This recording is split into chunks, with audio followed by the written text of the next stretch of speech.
রাত তখন প্রায় 12টা। গ্রামের এক পুরনো বাড়িতে একা থাকতো রায়হান। বাড়িটি নিয়ে গ্রামের মানুষের মধ্যে অনেক ভয় ছিল।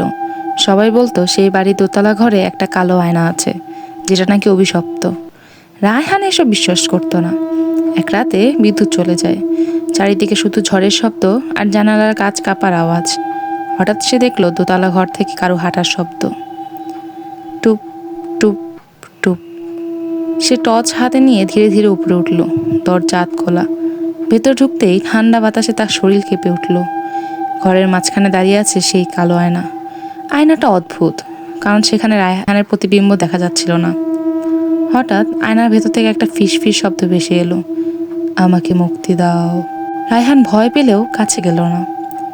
আয়নার গায়ে হাত দিতেই পুরো ঘর অন্ধকার হয়ে গেল।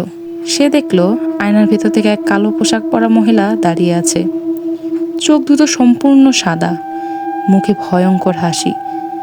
মহিলাটা ধীরে ধীরে বলল, আজ থেকে তুমি আমার জায়গায় থাকবে। হঠাৎ আয়নার ভেতর থেকে একটা কালো হাত বের হয়ে রায়হানের গলা চেপে ধরল। সে চিৎকার করতে লাগলো, কিন্তু নিচে কেউ শুনতে পেল না। পরদিন সকালে গ্রামের মানুষ বাড়িতে গিয়ে দেখে ঘর একদম ফাঁকা। শুধু সেই কালো আয়নার ভেতরে দেখা যাচ্ছে রায়হান দাঁড়িয়ে আছে, সাহায্যের জন্য হাত বাড়িয়ে। আর আয়নার সামনে দাঁড়িয়ে আছে সেই সাদা চোখের মহিলা।